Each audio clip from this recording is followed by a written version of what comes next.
Ho, ho, ho! It's almost Christmas time, and it's time to debunk some Christmas tree myths. What's the best way to keep them hydrated? Should you add diapers to the tree stand? Are artificial trees better for the environment? Or do the artificial trees contain a lot of lead? What about trees in pots? That seems like a good idea. Can you reuse those, and can you plant them out in the garden? And how should you cut the bottom of a real tree so it soaks up lots of water? These and many more questions will be answered in this program. Myth number 1, keep trees fresh with home remedies. Lots of additives have been suggested to keep your tree fresh, including commercial tree preservatives, molasses, sugar, bleach, soft drinks, aspirin, honey, ketchup, corn syrup, and fertilizer. None of these works better than plain water. In fact, several, including commercial products, increase the loss of needles. If you hear about another home remedy not listed here, it probably does not work. Myth number 2, hydrogels keep trees hydrated. Hydrogels are also referred to as hydrogel crystals, water jelly crystals, root watering crystals, water retention granules, and water-absorbing polymers. The material inside a baby diaper is a hydrogel, and many sources suggest using this material to keep plants watered. It doesn't work for Christmas trees or other plants. It has no place in the garden, in a plant pot, or in a tree stand. Myth number 3, anti-transpirants prevent water loss.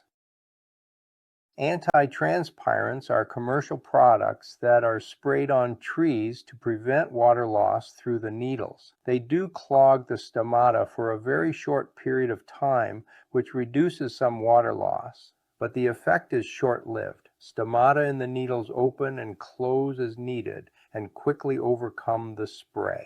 Anti-transpirants don't work. Myth number 4, treat them like cut flowers.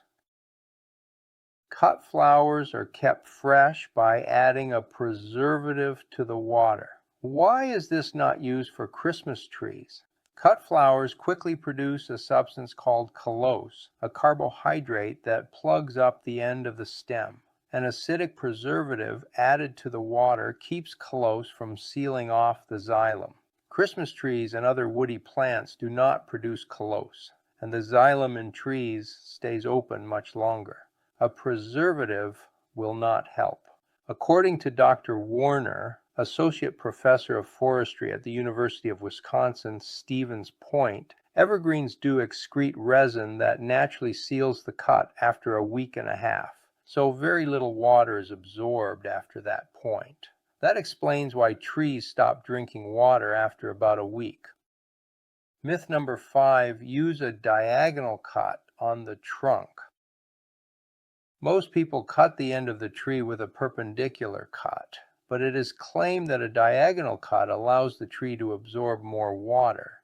This seems to make sense. A diagonal cut exposes more of the trunk, which in turn should absorb more water. Unfortunately, this logic is false. Think of the xylem as a bunch of vertical straws running up the trunk. Can you suck up more liquid through a straw with a diagonal cut or a perpendicular cut? Both are the same, since the limiting factor is the diameter of the straw, not the shape of the opening. The other issue with a diagonal cut is that the upper section will be exposed above the waterline sooner, since it is higher up in the tree stand. Once exposed, it stops pulling up water for the tree. Stick with a perpendicular cut. The cut should be made within 12 hours of setting up the tree. Cut off at least 1/4 inch to ensure fresh xylem is exposed. Myth number 6, remove some of the bark. To improve water absorption, some people suggest stripping the bark off the lower 6 inches. This exposes more cambium layer, which helps absorb water, or at least that is the claim that is made. The bark is also cut off to fit the tree in the tree stand. Do not cut any of the bark off. If you don't cut deep enough to reach the xylem, no water is absorbed from the side, and if you do cut deep enough, you will damage the xylem.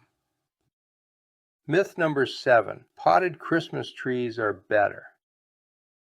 Instead of killing a live tree, why not use a potted one? After Christmas, you can then plant it in the garden. The problem is that evergreens need a cool period during the winter to grow properly the following spring, and they don't like to come into your warm home for 6 weeks. The warm temperatures will cause the tree to grow, and when you take it outside after Christmas, the new growth will be damaged by the cold. If you're willing to have the tree in your home for 2 weeks or less, and you have a place to plant it in spring, buying a potted Christmas tree is a good option. Most gardens are not big enough to accommodate a new large evergreen each year. An alternative is to have a company grow it for you and bring it back each year, but that adds to the environmental footprint. Is this really any more eco-friendly than using a live tree?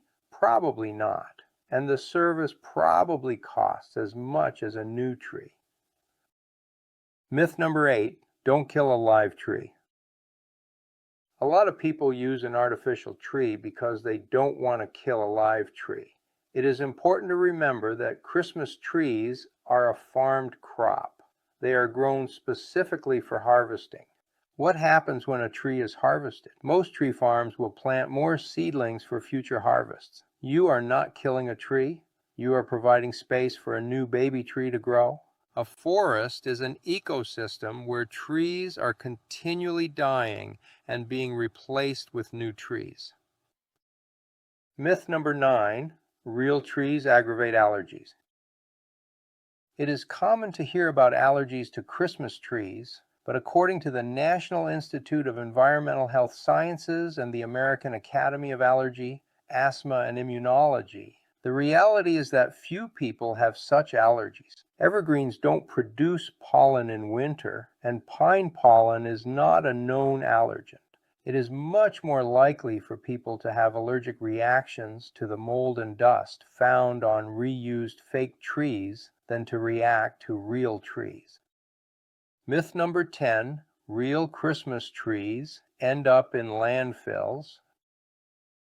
This certainly does happen, but many localities have some type of recycling program. Even without one, trees can simply be left in woods or fields to decompose on their own. There is no excuse for them to end up in a landfill. Years ago, it was customary to have a big tree burning event after Christmas. This is great fun, but terrible for the environment since it releases CO2 into the air.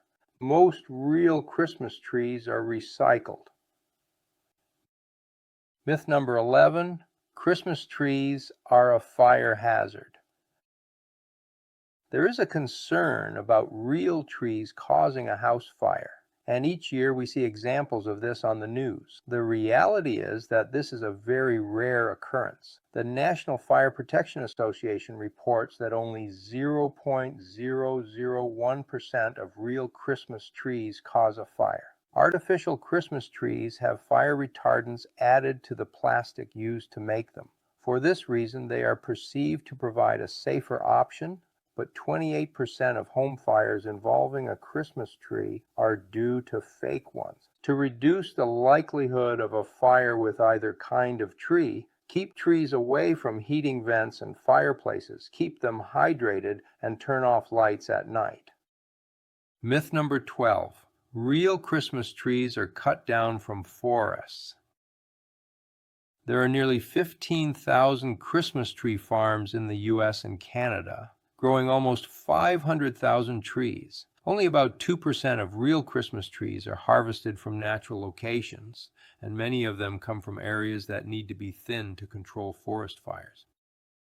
Myth number 13. Artificial Christmas trees contain lead. Most artificial trees are made from PVC plastic, and manufacturers add lead to make the plastic flexible. There are numerous warnings on the net about the dangers of lead in these trees. Is this a concern? California thinks so. Any PVC that contains lead has to be labeled with a special warning. Handling this product exposes you to lead, a chemical known to the state of California to cause cancer and birth defects or other reproductive harm. This is part of the crazy situation in California that requires labeling of anything that might be harmful. Other products made from the same plastic include computer power cables, phone cables, some cell phone cases, binders, raincoats, boots, garden hoses, inflatable pool toys, soft plastic toys, Christmas lights, and the list goes on. Lead does pose a health risk, but the reality is that many things in our daily lives also expose us to the same level of lead. Nobody stops using power cables because of the risk, even though they are used for 12 months of the year. We have not banned the use of inflatable pool toys, even though children are at a higher risk than adults. In recent years, companies have started finding lead replacements, and new trees will have less of an issue than older ones. Real Christmas trees don't have lead issues until you add the lights. The wire used in them contains lead. Myth number 14. Real trees are loaded with pesticides. Growing trees is like any other agricultural crop, and pesticides are used when required. Evergreens are fairly pest-free, and farmers don't use pesticides if they don't need them because they cost a lot of money. IPM procedures for evergreen farms focus mostly on non-chemical controls. There is no need to spray them immediately before harvest, so by the time you get them, the risk from any pesticide is very small. The spinach you buy probably has higher levels of pesticides, but it is not a health risk. This is a red herring promoted by companies trying to sell fake trees. Myth number 15. Fake Christmas trees are more sustainable. This is an ongoing debate, but most sources have concluded that a real tree is more sustainable than an artificial one. One study from Canada found that using a real tree produced half as much CO2 as using an artificial tree. And that study assumed that the artificial tree was burned after Christmas. If that tree is not burned and is just recycled, maybe chipped up for wood, or just left in a field to rot on its own, it actually produces even less CO2. A Swedish study looking at this found that a real tree is 5 times better for the environment than an artificial one. One of the reasons for this difference is that we don't keep artificial trees long enough. You have to keep them and use them each year for 20 years before they start matching